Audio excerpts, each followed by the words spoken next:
Special Agent in Charge Robert Bowles, and local and federal law enforcement partners. Following the remarks today, Governor Cox, Director Patel, and Commissioner Mason will take questions. Thank you.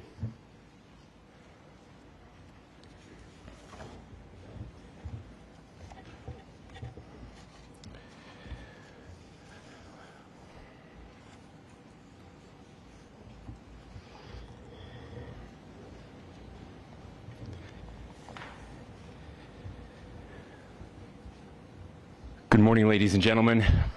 We got him. On the evening of September 11th, a family member of Tyler Robinson reached out to a family friend who contacted the Washington County Sheriff's Office with information that Robinson had confessed to them or implied that he had committed the incident. This information was relayed to the Utah County Sheriff's Office and scene investigators at Utah Valley University. This information was also conveyed to the FBI. Investigators reviewed additional video footage from UVU surveillance and identified Robinson arriving on UVU campus in a gray Dodge Challenger at approximately 8:29 a.m. on September 10th, in which he is observed on video in a plain maroon t-shirt, light-colored shorts, a black hat with a white logo, and light-colored shoes. When encountered in person by investigators in Washington County on September 12th in the early morning hours, Robinson was observed in consistent clothing with those surveillance images. Investigators interviewed a family member of Robinson who stated that Robinson had become more political in recent years. The family member referenced a recent incident in which Robinson came to dinner prior to September 10th, and in the conversation with another family member, Robinson mentioned Charlie Kirk was coming to UVU. They talked about why they didn't like him and the viewpoints that he had. The family member also stated Kirk was full of hate and spreading hate. The family member also confirmed Robinson had a gray Dodge Challenger. Investigators identified an individual as the roommate of Robinson. Investigators interviewed that roommate, who stated that his roommate, referring to Robinson, made a joke on Discord. Investigators asked if he would show them the messages on Discord. He opened it and showed several messages to investigators and allowed investigators to take photos of the screen as each message was shown by Robinson's roommate. These photos consisted of various messages, including content of messages between the phone contact named Tyler with an emoji icon and Robinson's roommate's device. The content of these messages included messages affiliated with the contact Tyler, stating a need to retrieve a rifle from a drop point, leaving the rifle in a bush, messages related to visually watching the area where a rifle was left, and a message referring to having left the rifle wrapped in a towel.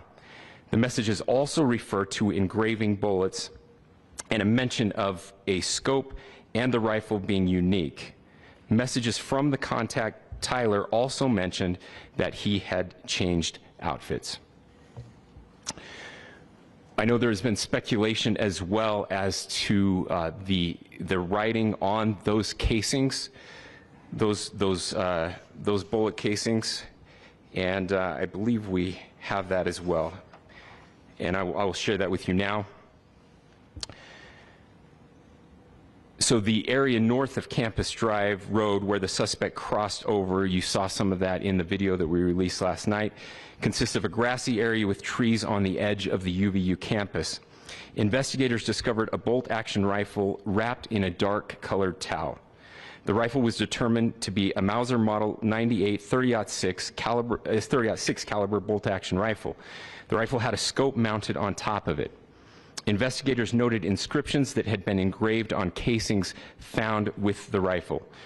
Inscriptions on a fired casing read, "Notices, bulges, capital OWO, what's this?" ? Inscriptions on the 3 unfired casings read, "Hey fascist!" ! Catch! ! Up arrow symbol, right arrow and symbol, and 3 down arrow symbols. A second unfired casing read, "Oh Bella Chow, Bella Chow, Bella Chow, Chow Chow," and a third unfired casing read, "If you read this, you are gay, LMAO." We are indebted to law enforcement across the state who has worked seamlessly together, local law enforcement, state law enforcement, and our federal partners with the Federal Bureau of Investigation. We're grateful for everyone who worked together in such a short amount of time to find this person and to bring justice. I want to thank the public who has been so engaged, reviewing videos, helping us with sending in tips, and helping us get to this point. I want to thank the family members of Tyler Robinson who did the right thing in this case and were able to bring him into to law enforcement as well. I especially want to thank the family of Charlie Kirk, Erica, Charlie's parents, his children. I want us to be thinking of them as we bring justice in this case. They will be involved in that justice. We will be working very closely with them as we move through this process as well. This is a very sad day for our country, a terrible day for the state of Utah, but I'm grateful that at this moment we have an opportunity to bring closure to this very dark chapter in our nation's history. With that, I will now turn the microphone over to the Director of the FBI, Kash Patel. Thank you, Governor. This is what happens when you let good cops be cops. The FBI and our partners are proud to stand here today together to bring justice to the family of Charlie Kirk and honor his memory. I want to express my deep gratitude to President Trump, the Vice President, and the entire White House who have been so incredibly supportive with both resources and just personally to the FBI as a team. They had our backs the entire way, and I just want to express my gratitude for giving us the resources we need to operate in this space to bring this sort of justice at this sort of speed. In 33 hours, we have made historic progress for Charlie. Governor Cox, our partnership has been absolutely incredible these last few days. Our partnership will endure. Your state and local partners, your sheriffs, your DPS community has been unbelievably impressive in the hardest of times. And a case like this cannot be solved, cannot be brought without partnering with your state and local authorities. The FBI has a certain role to play, and we will play that role, and we will lead out for the federal government. But Governor Cox, we are so grateful for your state partnership that led out on this investigation. A little bit of the timeline. Charlie was shot at 12:23 p.m. on Wednesday. The first FBI agents arrived on scene in 16 minutes with chiefs of police at 12:39 and secured the scene. The FBI immediately launched fixed-wing assets. We utilized these assets to transport personnel, specialty technicians, hostage rescue teams. We also utilized these assets to go back and forth from the East Coast and here in Utah to transport forensic evidence and other evidence that will be analyzed and is being analyzed at our FBI laboratories in Quantico and other laboratories, including the ATF. At my direction, the FBI released the first set of FBI photos of the suspect at 10 a.m. local time on 9/11. Then, shortly thereafter, the FBI reward of $100,000 was released at 10:45 a.m. local. Myself and Deputy Director Bongino arrived on the scene at approximately 5:30 p.m. on 9/11. The governor led a press conference last night at approximately 8 p.m. where at my direction the FBI released a never-before-seen video of the suspect. We also released new images to the public of the suspect. And just last night, the suspect was taken into custody at 10 p.m. local time. In less than 36 hours, 33 to be precise, thanks to the full weight of the federal government and leading out with the partners here in the state of Utah and Governor Cox, the suspect was apprehended in a historic time period.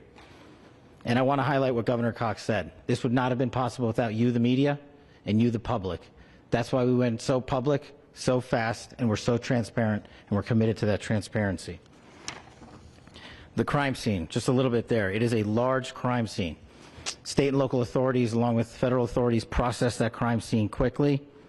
And I even had the ability to walk through that crime scene and walk through the steps the suspect took to learn more about what was needed and what resources we needed to bear to create a full picture for the FBI and leadership back in Washington. Furthermore, thankfully to state and local partners, forensic evidence has been seized and continues to be garnered. Forensic evidence has already been evaluated at FBI laboratories in Quantico and state and local authorities here. We will continue to process evidence as we see it, as we collect it, and we will continue to deliver it to Governor Cox and his team. Last night, we had a total of approximately 7,000 leads.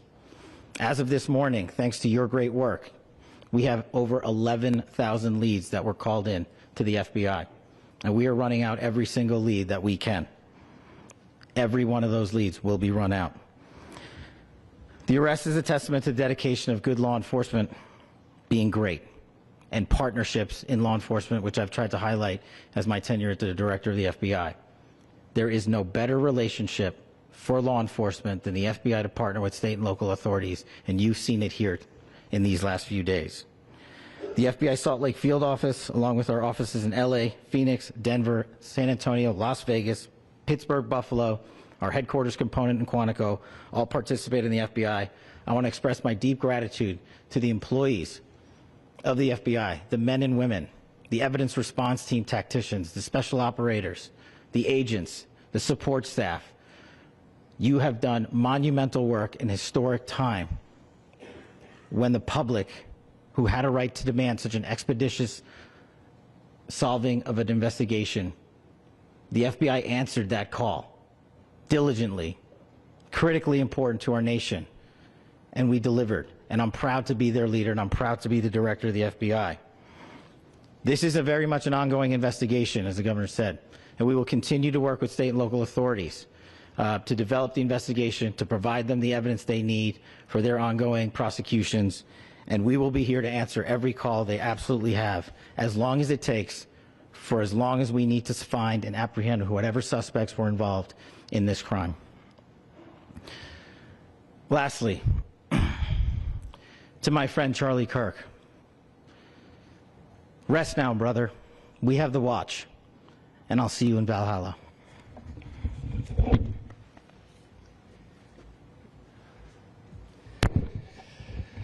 Thank you, and good morning. I would just like to take a few minutes as the sheriff to express my gratitude for everybody who has played a part in this investigation.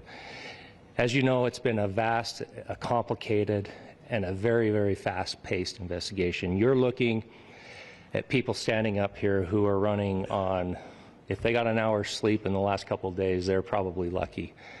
It has been very taxing. It has been so impressive, speaking on behalf of the local law enforcement, to see the cooperation that we've seen in this type of case. Across the state, sheriffs, chiefs, our state partners have stepped up and have come to the call on anything that we needed. Our county chiefs have been phenomenal. Our Utah County Attorney, Jeff Gray, who's standing up here with us, has been phenomenal in leading us through this investigation. I would like to thank the federal government for their resources, their assets. Our local team here, our FBI team, has been extraordinary in helping us work through this and bring this person to justice. Most of all, I would like to thank the public, and specifically, I would like to thank the public who turned to prayers and who turned to positiveness for us. I would like to thank them on behalf of the law enforcement community, because we needed those prayers. That's what we needed to get through this. We needed your support, and you gave it to us. We needed your patience, and you gave it to us. And I would like to thank you for the Kirk family, because that's what they need, is your support and your prayers, and that will get us through all of this. So thank you, everybody, for everybody that have stepped up. We've had such a phenomenal response to this. Thank you.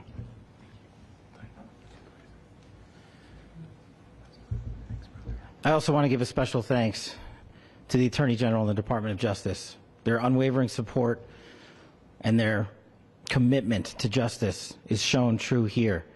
And without AG Bondi and Deputy Attorney General Todd Blanche and the resources they brought to bear, we would not have been able to complete our mission. And I just want to say special thanks. It's an honor to be a part of the Department of Justice. Thank you again to our incredible law enforcement team who has worked so hard. Sheriff, I got a solid 90 minutes last night, so I'm probably the most well-rested person up here. Ladies and gentlemen, I get the microphone, so I hope you'll permit me a moment just to share a few more thoughts about where we are and how we got here, and maybe a little bit of where we go from here. I don't want to get too preachy, but I think it's important that we, with eyes wide open, understand what's happening in our country today. I've heard people say, well, why are we so invested in this? There's violence happening all across our country, and violence is tragic everywhere. And every life taken is a child of God who deserves our love and respect and dignity. This is certainly about the tragic death, political assassination of Charlie Kirk. But it is also much bigger than an attack on an individual. It is an attack on all of us. It is an attack on the American experiment. It is an attack on our ideals. This cuts to the very foundation of who we are, of who we have been, and who we could be in better times. Political violence is different than any other type of violence for lots of different reasons. One, because in the very act that Charlie championed of expression, that freedom of expression that is enshrined in our founding documents, in having his life taken in that very act, makes it more difficult for people to feel like they can share their ideas, that they can speak freely. We will never be able to solve all the other problems, including the violence problems that people are worried about, if we can't have a clash of ideas safely and securely. Especially those ideas with which you disagree. That's why this matters so much. Over the last 48 hours, I have been as angry as I have ever been, as sad as I have ever been. And it was, as anger pushed me to the brink, it was actually Charlie's words that pulled me back. I'd like to share some of those. And specifically right now, if I could, I need to talk to the young people in our state, in my state, and all across the country. As President Trump reminded me, he said, you know who really loved Charlie? The youths. And he's right. Young people loved Charlie, and young people hated Charlie. And Charlie went into those places anyway. And these are the words that have helped me. Charlie said, when people stop talking, that's when you get violence. He said, the weak can never forgive. Forgiveness is the attribute of the strong. The only way out of the labyrinth of suffering is to forgive. Welcome without judgment, love without condition, forgive without limit. He said, always forgive your enemies. Nothing annoys them so much. A few months ago, I referenced this last night, Charlie posted to social media, when things are moving very fast and people are losing their minds, it's important to stay grounded. Turn off your phone, read scripture, spend time with friends, and remember, internet fury is not real life. It's going to be okay. He again said, when you stop having a human connection with someone you disagree with, it becomes a lot easier to commit violence. He said, what we as a culture have to get back to is being able to have a reasonable agreement being able to have reasonable agreement where violence is not an option. Now, again, to my young friends out there, you are inheriting a country where politics feels like rage. It feels like rage is the only option. But through those words, we have a reminder that we can choose a different path. Your generation has an opportunity to build a culture that is very different than what we are suffering through right now. Not by pretending differences don't matter, but by embracing our differences and having those hard conversations. I think we need more moral clarity right now. I hear all the time that words are violence. Words are not violence. Violence is violence. And there is one person responsible for what happened here. And that person is now in custody and will be charged soon and will be held accountable. And yet, all of us have an opportunity right now to do something different. I want to thank my fellow Utahns. You know, this bad stuff happens. For 33 hours, I was praying that if this had to happen here, that it wouldn't be one of us. That somebody drove from another state, somebody came from another country. Sadly, that prayer was not answered the way I had hoped for, just because I thought it would make it easier on us if we could just say, hey, we don't do that here. And indeed, Utah is a special place. We lead the nation in charitable giving. We lead the nation in service every year. But it did happen here. And it was one of us. But I want you to look at how Utahns reacted the last 2 nights. There was no rioting. There was no looting. There were no cars set on fire. There was no violence. There were vigils and prayers and people coming together to share the humanity.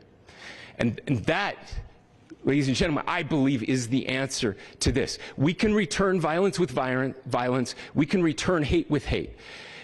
And that's the problem with political violence, is it metastasizes. Because we can always point the finger at the other side. And at some point, we have to find an off-ramp, or it's going to get much, much worse. But see, these are choices that we can make. History will dictate if this is a turning point for our country. But every single one of us gets to choose right now if this is a turning point for us. We get to make decisions. We have our agency. And I desperately call on every American, Republican, Democrat, liberal, progressive, conservative, MAGA, all of us to please, please, please follow what Charlie taught me. I'll just conclude with words I share often from a friend and author, Yuval Levin, who was asked if he was optimistic about our country. And he said, I'm not optimistic. He said, I hate optimism. Like, that sounds bad. But he said, optimism is a vice. It's this idea that good things are just going to happen. And he said, in the history of the world, good things have never just happened. He says, I'm not optimistic, but I am hopeful. And hope is the virtue that sits between the vices of optimism and pessimism. Hope is the idea that good things are going to happen because we can make them so. I still believe in our country. And I know Charlie Kirk believed in our country. I still believe that there is more good among us than evil.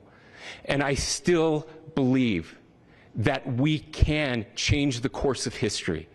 I'm hopeful because Americans can make it so. Ladies and gentlemen, we're happy to answer any questions you might have. Governor, can you please speak to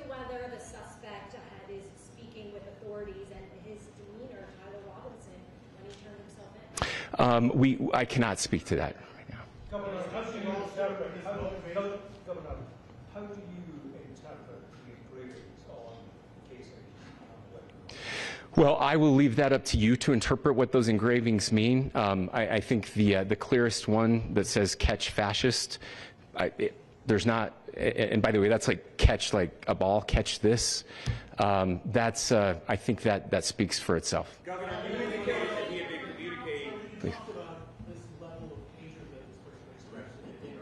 Beyond that, is there anything in your view that you discovered that may have radicalized or changed him to prompt him to commit such a horrific act? There's nothing more that we can share at this time. Governor, you indicated that he had been communicating with a friend on Discord about the gun. Do you anticipate any more arrests? We do not at this time have any information that would lead to any additional arrests. Do you believe he acted alone? Yes, but the investigation is ongoing. How he came into custody of police and where he is right now? Yes, so right now, Mr. Robinson has been booked into the Utah County Jail. You heard the president this morning report that he was taken into custody, that his family and a friend helped to deliver him into custody of law enforcement in Washington County. For those of you that don't know where Washington County is, it is the southwesternmost part of the state of Utah. It's about a 3.5 to 4 hour drive from here, where we are right now, and that's where he lived and where they turned him in. Please, I'll go here. I can't share any more than what I've already shared. Yeah.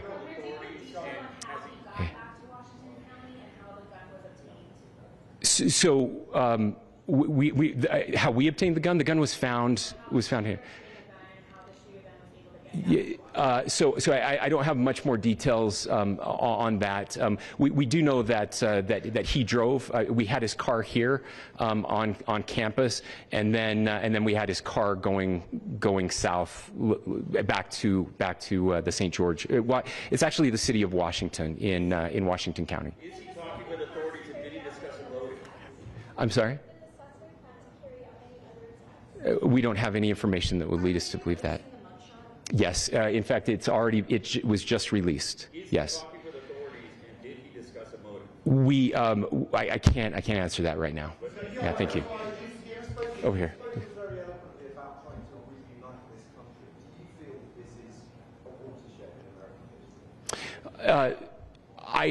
I absolutely believe that this is a watershed in American history. Yes.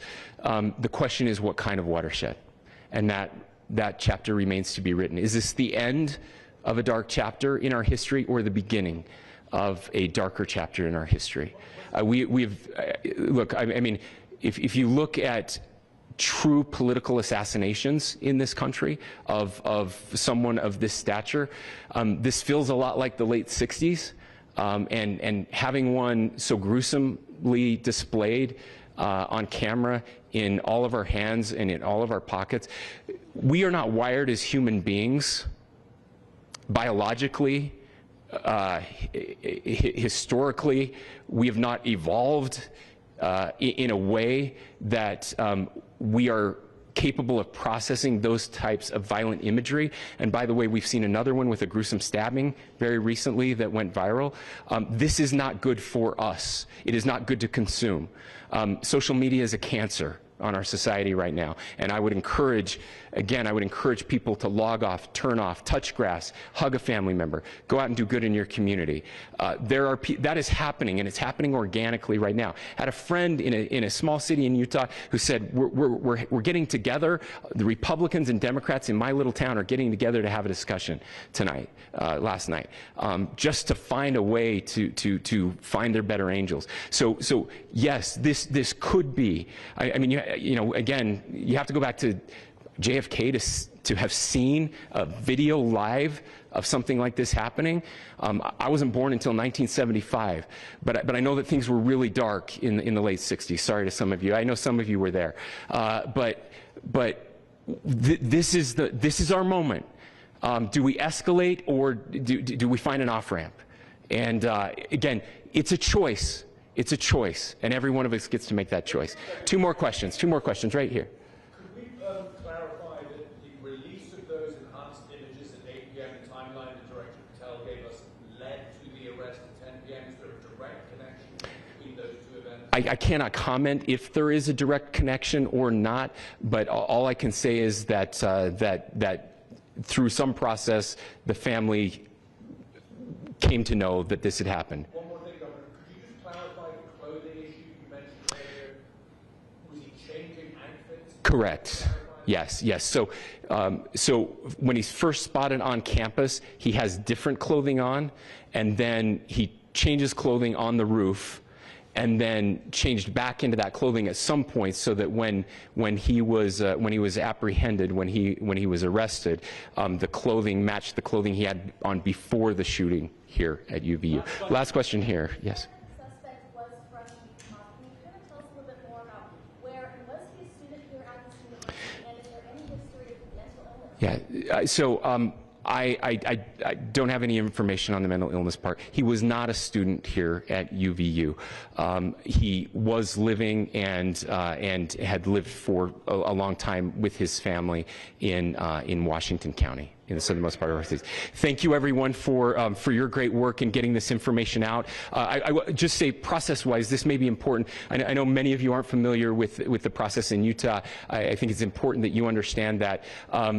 Basically, we have 3 days for charging documents to be filed. A CI will be filed. We'll have more information then, more detailed information as those charging documents are filed in preparation for a preliminary hearing. So 3 days. So we would anticipate then that early next week those charging documents will be filed. We will obviously be working. The county attorney will be working very closely with Mr. Kirk's family as those documents and decisions are prepared and made. Thanks, everyone.